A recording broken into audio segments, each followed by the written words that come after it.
Hello hi everybody, welcome to my channel.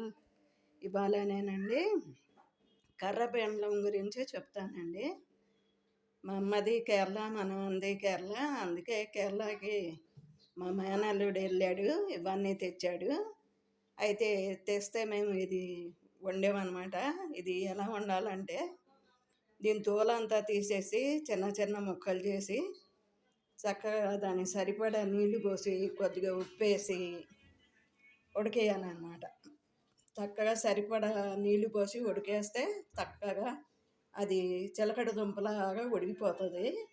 ఆ ఉడికిపోయిన దాన్ని తీసి పక్కన పెట్టి దాంట్లో మనం తాలింపు వేసుకోవాలన్నమాట. పక్కన పెట్టి తాలింపు వేసి దాంట్లో వేసుకోవాలి. ఇష్టమైతే పసుపు కూడా వేసుకోవచ్చు. ఇది అరటిపండు చిప్స్ అన్నమాట. అరటిపండ్లు ఇట్లా ఉంటాయి దీని చిప్స్ అన్నమాట. కేరళ అరటిపండు ఇది. అలాగే ఈ కర్రపెండలం చిప్స్ అన్నమాట. ఇది చూడండి ఎట్లా ఉన్నాయో. చక్కగా బంగాళదుంపల చిప్స్ లాగా ఉంటాయి, కానీ కొద్దిగా గట్టిగా ఉంటుంది. ఇవన్నీ అక్కడి నుంచి తెచ్చాడు. నేను ఇవాళ ఇక్కడ హైదరాబాద్ వచ్చాను. వచ్చినాక ఇవన్నీ నేను చూశాను అన్నమాట. చూసి వీడియో చేద్దామనిపించింది.